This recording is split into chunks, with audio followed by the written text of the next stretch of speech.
Hello, so it was Booktubeathon last week and I have been absent from YouTube because I have been reading every spare second I get. This was my first Booktubeathon and was great fun, and I really needed it because I kind of has been not really reading and getting myself into a slump.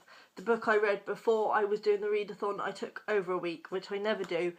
So I needed the readathon and it really got me back into my stride, and I read so many good books. So let's get into it. I will say first and foremost that I did not get 7 books done, but I did get a 6 and a quarter books done, and I'm quite happy with that, so we're fine. Now I'm not going to do these in order of the challenges, I'm going to do them in order of what I read.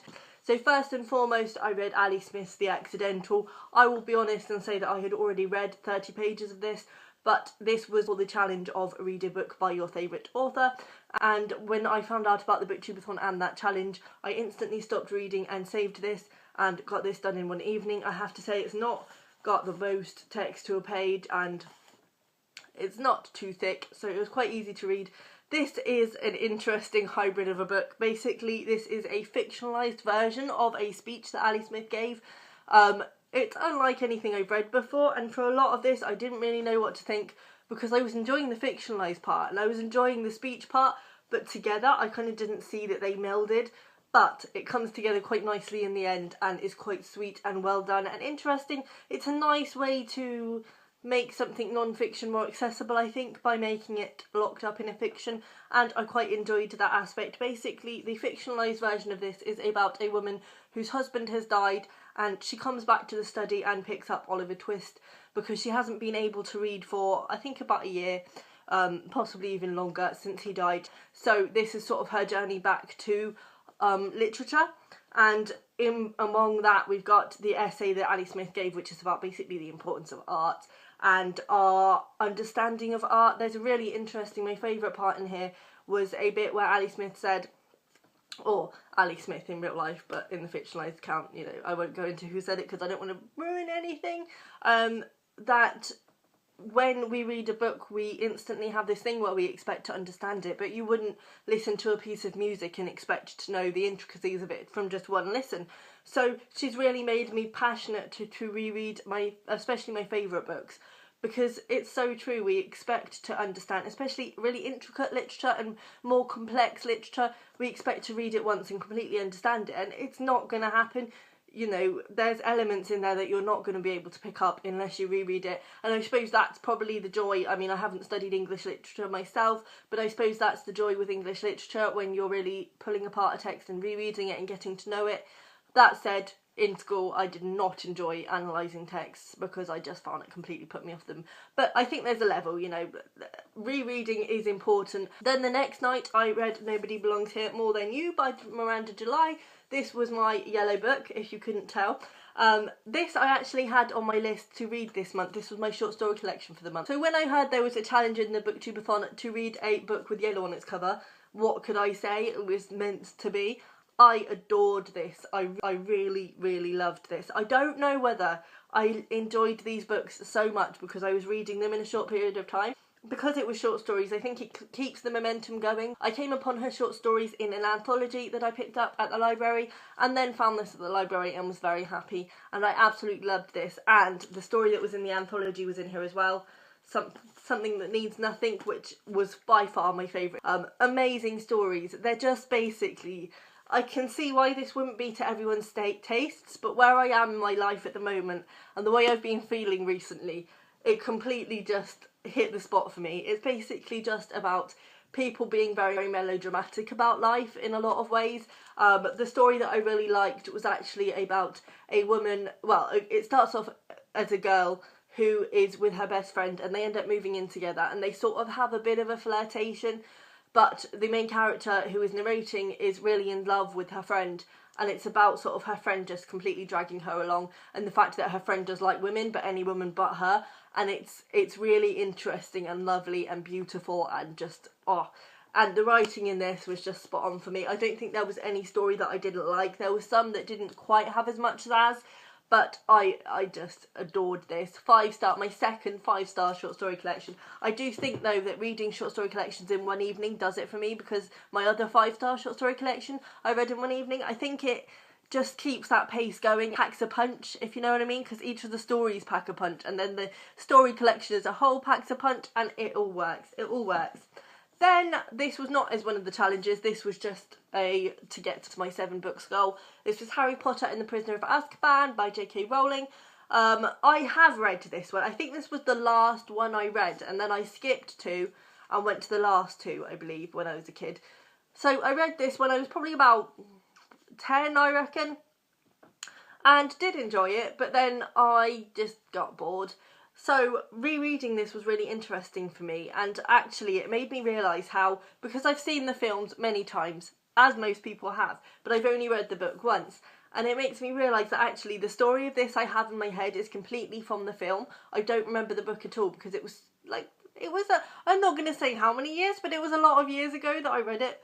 So, rereading it was a really good experience, and actually, this is an amazing, amazing book, and I've got the Harry Potter bug now. I kind of want to read them all, but I'm going to hold off and maybe read one a month. We'll see if I stick to that, we'll see. So, what amazed me about this is that I never, even as a kid, I was never overly taken with J.K. Rowling's writing. I kind of was unbothered by it, but reading it now as an adult, I couldn't believe how much intricacy there was in this book, and the plot was just so well thought through and so meticulously planned that it was amazing. It was just a really amazing experience. Not only is it fun and escapism and comforting and enjoyable, but it's also really, really well written. And I take back what I said. I take back what I've said about J.K. Rowling's writing in the past, because she is actually a lot better than I gave her credit for. I've always liked her as a woman, and I've always liked watching interviews with her. I find her quite fascinating.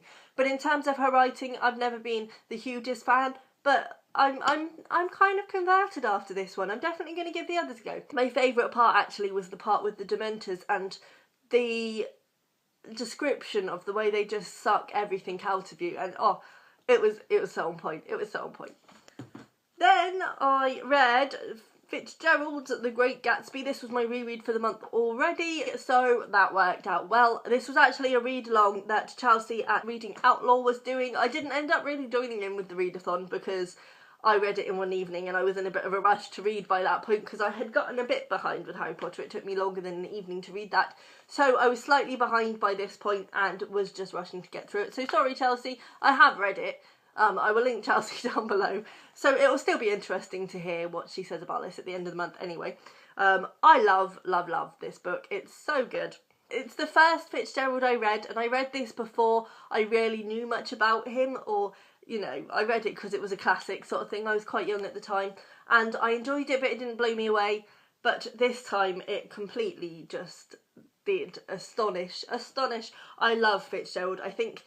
I know some people hate him with a passion, but I think there's no denying that he is some kind of word genius. In terms of pure talent and the way he puts words together, the way he can string together an image, and for me what was really spectacular about this was his descriptions of people that were so on point. I was actually going to read you one. His voice faded off, and Tom glanced impatiently around the garage. Then I heard footsteps on the stairs, and in a moment the thickish figure of a woman blocked out the light from the office door. She was in her middle 30s and faintly stout, but she carried her flesh sensuously as some women can.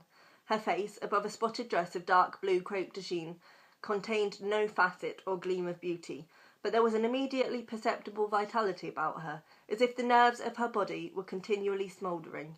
She smiled slowly and, walking through her husband as if he were a ghost, shook hands with Tom, looking him flush in the eye. Then she wet her lips, and without turning around, spoke to her husband in a soft, coarse voice. I mean, what? How is he that good? The thing that I think a lot of people don't like is the fact that his plot is kind of... all the plots of his books are the same. He was very much interested in, I suppose, what concerned his own life, which was high society and sort of the ridicule of that and the way he couldn't see past the sort of facade of it all. And, you know, the characters in this, I don't think any of them are meant to be likeable, but at the same time you kind of like them. And the ironic thing is that for me, my favourite character is actually Gatsby, because he is the most honest of the lot and he is a still stinking, filthy liar. So, but it was really good and I really enjoyed it, and I think F. Scott Fitzgerald is just some kind of wizard. Then I read Farewell Summer by Ray Bradbury, who is also some kind of genius wordsmith, because the things he does. This is the follow-on from Dandelion Wine, which I read by Ray Bradbury about 3 years ago now and absolutely loved. Really amazing book, which is basically kind of a fictionalized autobiographical account of summer when Ray Bradbury was a child in Illinois, and it just captures perfectly those long meandering days. But underlying all of that is the fact that his main character, Douglas, who is effectively him, has come across for the first time this awareness of death and things that are happening, and it's that moment where he's getting old enough to know that you don't live forever and sort of how he deals with that. This goes into that further and basically is, I don't know if it's meant to be right at the end of that summer or if it's another summer, but it's about sort of the passing of time ultimately. So we follow Douglas again and his brother Tom and all the same friends that he had in Dandelion Wine. This isn't spoiling anything, by the way. It's not a spoilery kind of thing. I don't think you could spoil it because it's quite straight out. Also, this is kind of more of a companion novel. It's not a direct follow-on. So this follows all the same characters, and they are at war with the old men in the street, and basically it just follows their war with the old men, which is ultimately their war with the idea of getting old. And at one point, there's some lovely bits in here, but there's one point where the kids say that, 25 is fine. They don't mind getting 25. 25 seems like a good age, but they don't want to get any older than that. You don't need to be any older than that. That's when you have everything you need. That's good. And the old men also have their own perception of the kids and don't think that it's right that there should be kids. And I think in a way it's kind of looking very much at the gulf between who you are when you're a little boy and who you are when you're an old man, and the fact that all these years separate you from the fact that you used to be that thing yourself. And it's just lovely. It's lovely. I think as well it was probably done as one of Ray Bradbury's last novels. I can't say that for sure because I don't know. I did mean to look it up, but I'm unprepared. But it was released in 2006, so I think it was one of Ray Bradbury's last novels. So that kind of gives it this other touching part to it, because obviously this was his own battle with his own old age and his own feelings. Because I will link a video down below of Ray Bradbury actually that I watch if I need a smile, because he was like a Peter Pan himself. Like, he was so full of life and excitement, and he was just a bit crazy, but in a really fun, enjoyable, just harmless way. He just had a lot of fun. So I think this is definitely a bit of his sort of message to himself, and it's just really lovely. And I will read you a bit actually, because you need to know about Ray Bradbury's writing if you have not known already. Grandpa's library was a fine, dark place, bricked with books, so anything could happen there and always did. All you had to do was pull a book from the shelf and open it, and suddenly the darkness was not so dark anymore. And this was the last complete book I read, which was The Scrapbook by Carly Holmes. I have to say, sadly, this was my only disappointing read during the readathon. I'm sorry, but it's a shame because I picked this up because Carly Holmes was in a literary journal that I was reading, and I really liked the story that was in there. I also read an interview with her that was really interesting, so I was very excited to pick this up. But it just wasn't my cup of tea. I did have a look on the Goodreads ratings, and there are some good ones, so maybe this was just a case of personal taste, but for me it really wasn't that good. Basically, this is about 3 generations of one family, and we've got the grandmother Ivy, the mother Iris, and her daughter Fern. We're predominantly with Fern during this, and Fern's mother Iris has become an alcoholic. And Iris is we flit about in time, so predominantly we're with Fern, an adult. Grandma Ivy has died and she's going back to see her mum, who has become an alcoholic. And we sort of flit through time, so we flit back to when Fern was a child and Grandma Ivy was around, and we also go through alternate chapters where we're with Iris and she's talking about Fern's father. I know that sounds long-winded, it's not that complicated when you're reading it, but it does do a bit of splitting around and flitting around, and that was kind of jolting for me.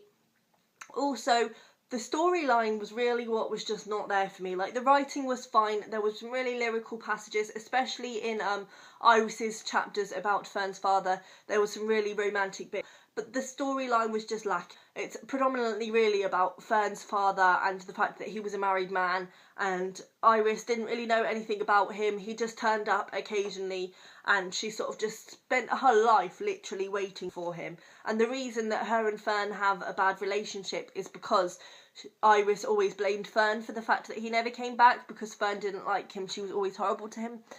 And for me, the basis of that was just a bit weak straight off. It didn't grip me, and I have to say I didn't find it believable that Iris would dislike Fern that much over her man. It was very much all about the man, and you know, even when Fern is back with her mum and her mum hasn't seen him in goodness knows how many years, probably over 10 years, she's still like, he'll be back, and it's just kind of like, I don't feel like he would still be at that stage, maybe. For me, yeah, it was just lacking, and there was some Wicca bits in here. Grandma Ivy was a bit of a witchy, did spells and things, and that's not really my bag. Like, I don't mind if it's really fantastical, but sort of just in a standard real life, I didn't love. So yeah, this was a disappointment. 2 stars, I'm afraid, sorry. But I will still bear with Carly Holmes. I think I will read something else just before I make up my mind. And the book that I didn't quite get finished, though I did get a fair way through, was Rebecca by Daphne du Maurier. I'm loving this. I won't go into this too much because, you know, I haven't read that much, and I will talk about it in my wrap-up, but it's really good. It's so good. A lot of the time when there's hype about a book, I'm like, yeah, okay, probably not. But this is as good as people say. I'm adoring it. I really am. So, that's everything. I hope everyone's had a good Booktubeathon. Let me know down below how you've done, and I will see you again soon. Bye!